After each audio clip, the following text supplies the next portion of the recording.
Attends, laisse ouvert juste, je peux entendre. Appuie sur Start.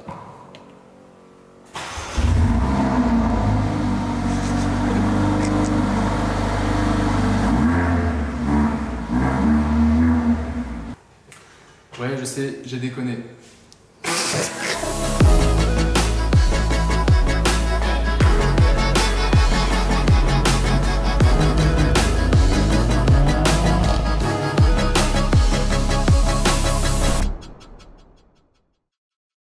Salut à tous, c'est Nat. Aujourd'hui, on se retrouve pour une vidéo un petit peu spéciale. Vous voyez, le décor est différent de d'habitude. C'est tout à fait normal, je vais vous expliquer ça. Vous avez vu aussi le titre qui est assez aguicheur. Alors certains vont se dire, ça y est Nat, t'as totalement craqué, qu'est-ce qui se passe? Vous inquiétez pas, je vais tout vous expliquer. En fait, il y a quelques semaines, j'ai eu l'idée de regrouper plusieurs entrepreneurs, là plus particulièrement même des e-commerçants, dans un endroit inspirant, donc le loft qu'on a ici. Je vous mettrai quelques plans, comme ça vous pourrez aussi voir un petit peu l'endroit dans lequel on est. L'objectif ici, c'est pas du tout de vous en mettre plein la vue, de vous montrer de la richesse, etc. Pas du tout. Le but, avant tout, c'est vraiment de vous motiver, de vous montrer que ce genre d'endroit, vous aussi, vous pourrez le louer. D'accord ? C'est pas non plus des prix excessivement chers. D'accord ? Même si ici, le loft estime à peu près 2 millions d'euros environ.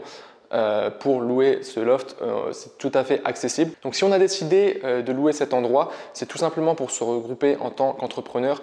Moi, j'ai l'habitude de faire des rencontres comme ça dans différents endroits. On est vraiment dans un cadre inspirant, donc clairement, ça nous motive à travailler. À côté, il y a plein d'éléments, baby-foot, billard, une piscine aussi, avec lesquels on peut aussi profiter. Donc c'est ça aussi, hein, si on fait tout ce travail-là, c'est pas pour travailler non plus H24, c'est aussi pour profiter et aussi passer des bons moments. Bref, je vous laisse avec quelques plans du loft ici, puis nous on se retrouve juste après.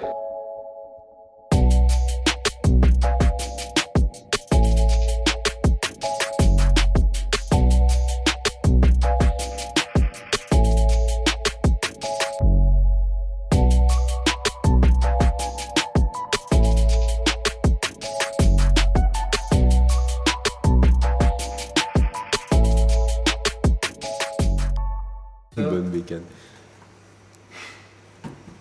C'est ça qui va vous permettre de faire des millions. $1 million. Ouais, juste ça. Juste ça. Une connexion internet. Et c'est parti mon pote. Ouais. Donc vous l'avez vu, tout ça c'est bien beau, mais aujourd'hui concrètement comment j'ai fait pour en arriver là? Alors je le répète, évidemment, tout ce que vous avez vu dans les plans d'avant, etc., la villa, la voiture, c'est pas à moi, d'accord? On a loué ça, comme je vous l'ai dit, la villa, pour qu'on puisse se retrouver entre entrepreneurs pour travailler. Et la voiture, c'est un kiff, j'aime bien les voitures, donc je me suis fait plaisir. Voilà, je sais que à certaines personnes ça va parler, à d'autres ça leur parlera pas tout simplement. Mais voilà, mais en tout cas si ça peut vous motiver, c'est top. Donc là je vais vous raconter un petit peu mon parcours, comment j'ai fait pour arriver au résultat que j'ai aujourd'hui, quelles ont été les différentes étapes, pourquoi je me suis lancé dans le dropshipping, comment je me suis lancé dans le dropshipping, quelles sont aussi les galères que j'ai rencontrées, parce que vous allez voir que le parcours il est vraiment en dents de scie, il y a eu des hauts, il y a eu des bas, et c'est un peu ce que je reproche des fois, c'est qu'on voit souvent des personnes qui montrent un peu leur réussite, donc les chiffres qu'ils font, etc. Mais on ne voit jamais trop réellement les galères. Donc on perd un peu ce côté vraiment authentique et on est un peu des fois déconnecté de la réalité. Donc concrètement, comment ça s'est passé? J'étais pas étudiant fauché, d'accord, j'ai jamais eu trop de galères niveau financier, j'étais on va dire le français moyen. Voilà, j'avais des parents qui avaient un job classique entre guillemets. On n'était pas pauvres, on vivait bien, mais voilà, j'avais pas non plus tout ce que je voulais. Donc j'ai fait le parcours classique, école, etc. Bref, je vous passe les détails. Et ensuite, je me suis orienté en fait vers des études d'informatique. J'ai fait de l'informatique tout simplement parce que j'aimais bien les ordinateurs et j'aimais bien jouer aux jeux vidéo. Donc naturellement, je suis parti là-dedans. J'ai fait 5 ans d'études, donc j'ai un master en informatique. Plus dans le développement et programmation. Du coup, à la base, l'entrepreneuriat, c'était pas du tout pour moi. En fait, je me disais tout simplement, tu vas faire tes études, tu vas travailler, tu vas gagner en expérience. Ton salaire va augmenter petit à petit avec l'expérience que tu veux gagner. Tu finiras peut-être chef de projet où tu auras un salaire qui va atteindre peut-être les 3 000 € par mois, peut-être un peu plus, peut-être un peu moins. Bref. Et ensuite, je vivrai ma vie et puis voilà. Mais j'avais vraiment aucune notion en entrepreneuriat. Je ne savais pas ce que c'était. Je ne connaissais pas le e-commerce, je ne connaissais pas le marketing, etc. Et en fait, le déclic, il a eu lieu pendant mon stage, donc à la fin de mes études, donc à la fin des 5 années. En fait, j'ai fait 6 mois de stage, du coup les 6 derniers mois. Et à ce moment-là, j'ai eu un déclic. J'ai commencé à tomber, je ne sais plus comment j'ai fait, mais je suis tombé sur des vidéos sur YouTube. Les premières, c'était Anthony Nevo, Et après, il y a eu Théophile Hélier. Je pense que vous les connaissez tous les deux. Ils sont assez connus sur YouTube. Et en fait, j'ai vu un peu leur lifestyle. Donc, il y avait Anthony qui voyageait énormément partout dans le monde. Il était jeune, hein, alors il est un peu plus âgé que moi, mais je me suis dit, un jeune comme ça qui arrive à voyager, mais comment il fait? Comment il fait? Il ne travaille pas? Ou comment il gagne de l'argent? Est-ce que ses parents sont riches ou autre? Je ne sais pas. Et pour Théophile Hélier, c'était pareil. En fait, je le voyais dans sa villa, etc. Et je me disais, mais comment il a fait?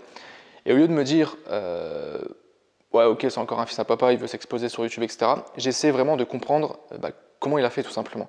Parce que pour moi, être riche, le seul moyen, c'était soit d'être une star, donc une star à la télé ou autre, un sportif de haut niveau, ou d'avoir vraiment genre un talent exceptionnel, donc super bien chanté, etc. Et c'était le seul moyen pour moi de devenir riche. Et à côté de ça, c'était pas possible. Donc j'ai commencé à suivre leurs différentes vidéos et très vite, j'ai vu le potentiel qu'il y avait sur Internet, toutes les possibilités de business qu'on pouvait lancer, etc. Et j'ai commencé par créer un blog. Donc c'était un blog sur l'airsoft parce qu'à l'époque je faisais beaucoup d'airsoft et j'aimais ça. Donc je me suis dit je vais faire un blog sur airsoft, donc des articles, je vais donner des conseils, etc. Et je vais faire de l'affiliation. Donc à la base je voulais mettre en fait des liens AliExpress même. Parce que sur Amazon, il n'y avait pas énormément de matériel, mais il y en avait pas mal sur AliExpress, donc des accessoires, etc. Et je me suis dit, je vais faire de l'affiliation avec AliExpress, parce qu'ils ont un programme d'affiliation aussi. Donc je faisais des articles de blog, je mettais les liens vers AliExpress, et si une personne passait par mon lien et achetait le produit sur AliExpress, en fait, moi, je gagnais de l'argent. Donc j'ai fait ça, j'ai travaillé peut-être pendant 2 voire 3 mois là-dessus. J'ai généré 0 €, clairement.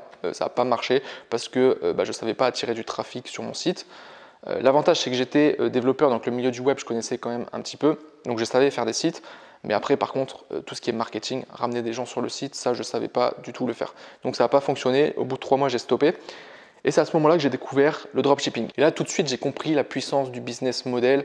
Ce qui m'a tout de suite plu, en fait, c'est vraiment le côté liberté. Au-delà de l'argent qu'on peut gagner, certes, c'est vraiment l'aspect liberté dans le sens où tu travailles de n'importe où. Tant que tu as un ordinateur, une connexion Internet, tu peux travailler de n'importe où dans le monde. Donc tu as cette liberté géographique. En plus de ça, tu as aussi cette liberté temporelle de se dire tu travailles quand tu veux en fait. Tu n'as plus besoin d'obéir à un patron, de travailler de 9h à 18h comme je le faisais avant. Et du coup, tu es libre tout simplement. Et en plus de ça, derrière, si tu peux gagner en plus beaucoup d'argent et te faire plaisir, c'est encore mieux. Donc à l'époque, j'ai commencé, j'avais pas énormément de budget. J'avais quelques milliers d'euros de côté suite au paiement que j'avais eu durant mon stage et je me suis lancé avec ça. Donc j'ai commencé à monter ma première boutique en septembre 2017, puis je l'ai lancée en octobre 2017. Donc un mois après, j'ai lancé ma première boutique. C'était une boutique généraliste, c'était un fourre-tout pas possible. Je mettais plein de produits qui n'avaient rien à voir entre eux. Je vendais un bloc-notes, à côté je vendais un peigne pour les cheveux. Enfin vraiment, ça n'avait rien à voir. Je prenais des produits sur AliExpress que je trouvais cool, je les mettais sur la boutique.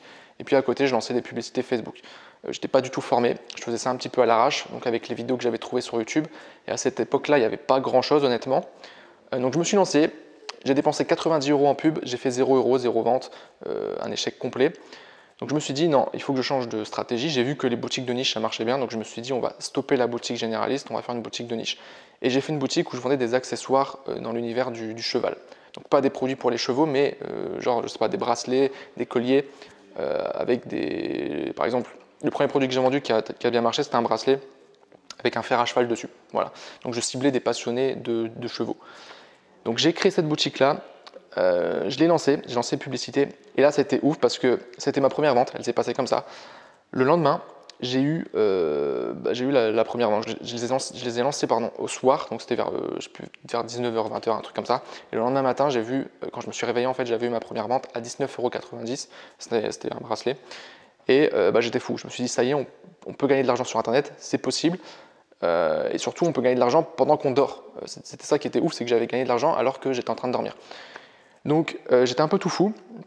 Je me suis dit ça y est, je vais devenir riche. Donc j'ai continué à développer les publicités Facebook, etc. Et je me rappelle, c'était un week-end où je partais, je ne sais plus où je partais, mais en gros, j'ai pas touché à l'ordinateur pendant 3 jours. Je suis revenu au bout des 3 jours. J'avais dépensé à peu près 150 € sur les 3 jours. Et il n'y avait eu aucune vente de plus. Donc c'était un peu l'ascenseur émotionnel. Hein. Première vente directement le lendemain, puis après plus de vente pendant 3 jours. Donc là je me suis remis beaucoup en question, je me suis dit c'est pas possible, pourquoi ça marche pas. Et puis après je vous ai parlé des détails, hein. J'ai continué à développer d'autres boutiques, etc. Ça a pris plusieurs mois avant que je puisse me générer 1 € de bénéfice. Donc j'ai commencé en septembre 2017 et le premier euro de bénéfice je l'ai généré en février. D'accord. Et depuis ce moment-là en fait ça a été vraiment exponentiel. C'est-à-dire que chaque mois ça a augmenté. Donc il y a eu un énorme déclic en fait. c'est juste avant que je lance ma boutique qui a bien fonctionné, en fait, mon premier produit gagnant, c'est que j'ai acheté une formation en fait. J'ai acheté une formation et c'était assez drôle parce qu'au final, la formation, elle ne m'a pas servi tant que ça. C'était une petite formation en plus, hein, je l'avais payé 150 €. C'était vraiment classique, c'était Facebook Ads. Et du coup, j'ai appliqué. En fait, je me suis rendu compte que les informations qu'il y avait dedans, je les connaissais déjà. Avec l'expérience que j'avais eue, toutes les vidéos YouTube, etc., tous les tests. Et je me suis dit, en fait, je pensais que j'allais trouver, on va dire, le secret, la méthode magique pour y arriver. Et en fait, non, j'avais déjà toutes les informations. Il fallait juste persévérer, continuer, malgré les échecs, parce que ça a duré quand même plusieurs mois. Et puis ça a fonctionné juste après. Et en gros, ce qui s'est passé par la suite, c'est que voilà, j'ai développé des nouvelles boutiques jusqu'à aujourd'hui, des boutiques qui tournent, les chiffres sont de plus en plus élevés, forcément, vu qu'on évolue. J'ai mis en place des nouvelles stratégies, etc. Puis à un moment, je me suis rendu compte que j'avais énormément appris d'informations, de connaissances, de valeurs à transmettre également. Et c'est à ce moment-là que j'ai ouvert ma chaîne YouTube. Donc c'était début 2018. Donc j'ai ouvert ma chaîne YouTube début 2018 et je me suis dit, toutes les informations que j'ai, je vais les partager. Il n'y avait vraiment aucun calcul derrière en mode je veux monter un business avec ça, je veux vendre des formations, etc. Non, je me suis dit, je bombarde de contenu. Et j'ai fait ça, tout simplement. Et du coup, j'ai fait une formation gratuite sur YouTube. Vous l'avez peut-être déjà vu si vous me suivez depuis un moment. De toute façon, elle est toujours en ligne. Bon, elle est plus 3 jours, je vais être honnête avec vous. Mais voilà, j'ai fait une vidéo par jour pendant 60 jours où je montrais vraiment toutes les étapes de la création d'une boutique. Ça a beaucoup plu et c'est ça qui a vraiment boosté ma chaîne aussi parce qu'à l'époque, personne ne faisait ça. Et c'était des informations qu'on retrouvait dans des formations à 1000, 1500 €. Donc le fait de mettre ça gratuitement, les gens ont vraiment apprécié. Moi, ça m'a fait plaisir. Le truc, c'est que je ne gagnais pas d'argent avec ça et je me suis rendu compte après par la suite que j'ai peut-être donné un peu trop et qu'il y avait des informations qui avaient quand même une énorme valeur que j'aurais pu faire payer. Donc aujourd'hui, comment ça se passe? En fait, j'ai à côté toujours des boutiques que je continue de développer avec des nouvelles stratégies, etc. En continu, aujourd'hui, j'ai une équipe, je délègue énormément de choses également. Et puis à côté, j'ai aussi toute ma chaîne YouTube, en fait, toute la communauté que j'ai créée, que j'aide en fait, que j'accompagne pour qu'ils puissent aussi développer leurs projets en dropshipping, en e-commerce. Donc j'ai fait énormément de services par rapport à ça. Je faisais de la création de boutiques au début, je faisais de l'analyse de boutique, de la recherche de produits, du coaching. J'ai aussi un programme de formation qui s'appelle Drop Machine, etc. J'ai aussi développé mon propre thème Shopify que j'utilisais à la base pour mes boutiques et que j'ai mis ensuite à disposition à la vente tout simplement. Voilà, donc j'ai créé vraiment tout cet écosystème. Et voilà, et aujourd'hui clairement je vis de ça, ça fait même plusieurs années maintenant. Et honnêtement, c'est vraiment un gros kiff d'avoir cette liberté. Donc oui, on va dire matériellement, je me fais plaisir, même si je trouve que honnêtement ça va, je suis assez calme par rapport à ça. Mais voilà, mais vraiment le gros plus, c'est vraiment cette liberté. Le fait de se dire, on se lève le matin à l'heure qu'on veut, on travaille quand on veut, où on veut aussi. On peut se faire plaisir, on peut faire plaisir à ses proches aussi. Ça, c'est aussi un énorme plaisir de faire ça. C'est même au-delà du plaisir personnel, je trouve. Ça, c'est mon avis. Et vraiment, s'il y a un message que j'aimerais que vous reteniez par rapport à cette vidéo, c'est que c'est possible aussi pour vous. Il y a 3 ans, je démarrais de zéro. J'avais aucune notion de marketing, d'entrepreneuriat, de business. Je connaissais vraiment absolument rien. J'ai juste travaillé. Je me suis dit, ok, maintenant je m'y mets. Je me suis formé. Ok, depuis, j'ai pris aussi énormément de coaching avec d'autres personnes, etc.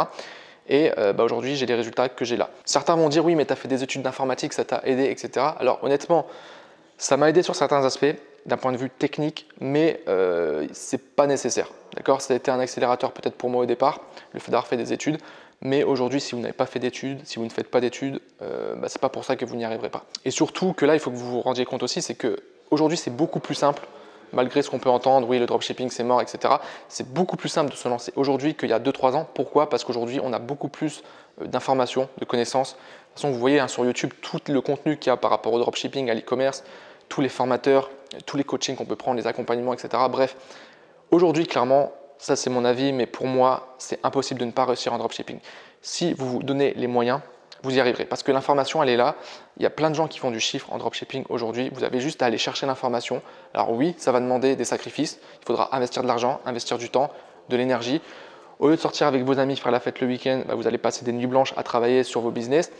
Mais à côté de ça, le truc c'est que derrière vous avez une liberté exceptionnelle. Donc vous kiffez votre vie et en plus de ça, vous pouvez faire kiffer aussi la vie de vos proches, de vos amis, etc. Donc c'est juste exceptionnel. Et clairement, si tout ça, ça vous parle, si vous avez vraiment envie d'avoir ces résultats-là, que le dropshipping, c'est un business model qui vous correspond aussi, franchement, lancez-vous.